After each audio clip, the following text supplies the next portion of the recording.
Hello everyone and welcome back to another Sensei series. Today we're looking at 8 ways musicians can conquer writer's block. We've all been there trying to come up with something, but no matter how hard we try, nothing good comes out. You quickly start wondering if you'll ever have a good musical idea again, which leads you to question if you were ever even good at music to begin with. Well, we're going to try to prevent this from happening next time. If you write instrumental metal music, if you write mainstream pop songs, whatever you do, these tips will apply across the board. Let's get into it. Number 1, rewrite a song from a new perspective. If you can't come up with an idea whatsoever, take a pre-existing song and write a response to it. Everyone knows what's on Freddie Mercury's mind when he's singing Fat Bottom Girls. There's not a lot left for the imagination. But what if you wrote a song from the perspective of the fat bottom girl? This is obviously a fairly humorous example, but you can do this with any song. It's a quick and easy way to come up with a fresh idea that will hopefully spark your imagination. You can also write a follow-up song. What would be the aftermath of Kiss's I Wanna Rock and Roll All Night and Party Every Day? It would probably be a fairly dark song about overdoing it. How's this for a title? I regret what I did last night and want to sleep it all away. Now, you're not trying to make a carbon copy of these songs with new lyrics or anything like that, but rather you're trying to use them as something that can spark your creativity. Tip number 2 is somewhat similar. I call it the copy and twist. You take a song that you already know and start changing one element at a time until what you have is totally unrecognizable from the original. Let's do an example. I'm going to start with Battle Hymn of the Republic, a song that's in the public domain and won't get me a copyright notice. It sounds like this.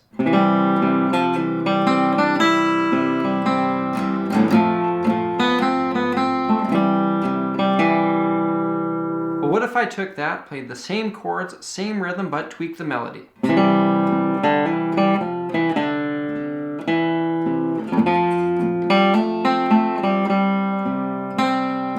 It's already starting to sound a fair bit different, but what if I changed up the rhythm now?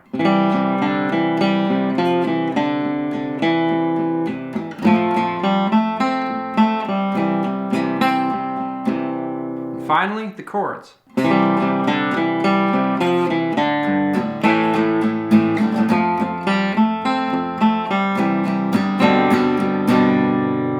At this point, it's a totally new song. You can start off changing other elements too, or you can take one thing like the chords, melody, or lyrics and try to build a new song from that. It ain't plagiarism if it's entirely unrecognizable, so make sure you do take enough steps to change it from the original. Tip number 3, the rearrange. When you're stuck with a chunk of a song that you can't finish, try moving things around. So often, I've written a first verse, a chorus, and then hit the wall when it comes to the second verse. I've heard this referred to as second verse-itis. A good thing to try when this ailment strikes is take your first verse, move it into the second verse position, and try to write a new first verse. You can do this when writing instrumental music too. Say you were saving a big crescendo for the end of the song.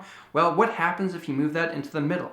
By swapping things around like this, it gets you thinking differently, which can hopefully be the catalyst for crushing writer's block. Now, these first 3 tips are quick fixes, but there are things you can do to prevent yourself from ever getting stuck in the first place. Which brings me to tip number 4, keep a music journal. Now, when I say journal, I don't necessarily mean a physical notepad, though that may work. Rather, somewhere that you can collect ideas when you're on the go.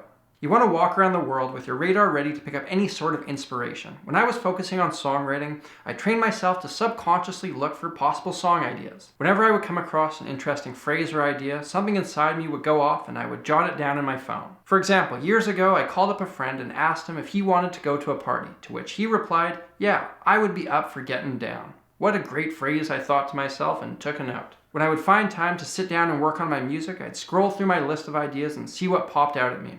That phrase, "up for getting down," turned into a pop country song. If you want to hear it, I'll link to it in the description. But the reason for doing this is so you have a starting point when you sit down and write.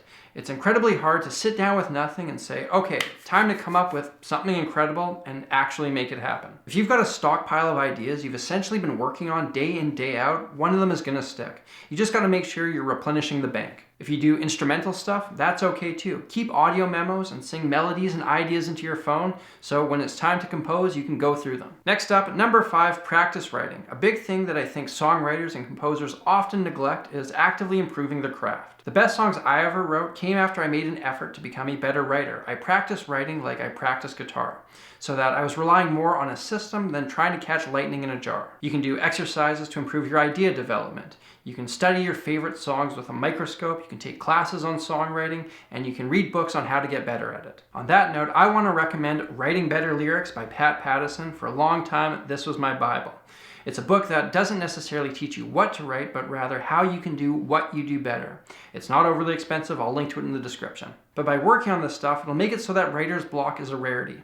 You'll get a better instinct for what idea has substance, so you won't end up chasing something that leads nowhere. You do want to make sure you spend time just writing purely from the heart, but by doing the homework, it'll make that time significantly more productive. Next up, number 6, collaborate. It's the old saying, 2 heads are better than 1. I find that editing ideas and developing them comes a lot more naturally to me than coming up with them.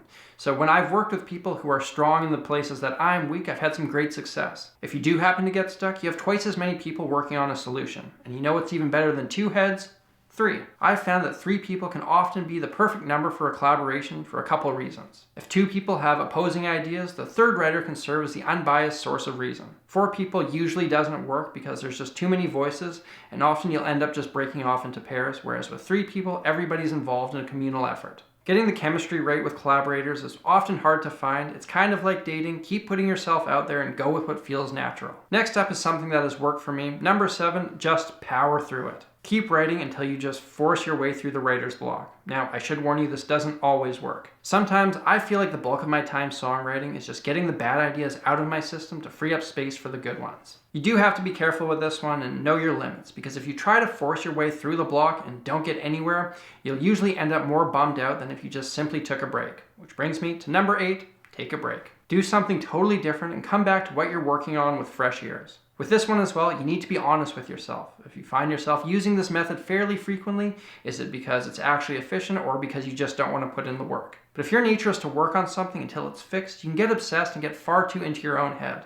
By taking a break, it can give you that much needed perspective shift. Playing sports is the thing that does that for me. No matter how much a song is bugging me, if I go and play hockey or soccer for an hour, I'm going to forget about it completely for that time. If nothing else, I won't feel as burnt out when I come back to it. Make sure you have something like this. Life is all about balance. That's it for today. I hope you guys enjoyed this video and picked up something new. If you have a topic that you'd like me to cover on a future Sensei series, please feel free to let me know in the comments. Shirts like the one I'm wearing are available over at www.shopsamuraiguitarist.com in a variety of styles and colors. Thank you all for watching. If you want to check out another Sensei series, hit that link up there. If you're new here, hit that subscribe button. An extra big thank you to everyone who supports my channel through Patreon. I'm Samurai Guitarist, happy writing, and I'll see you again soon.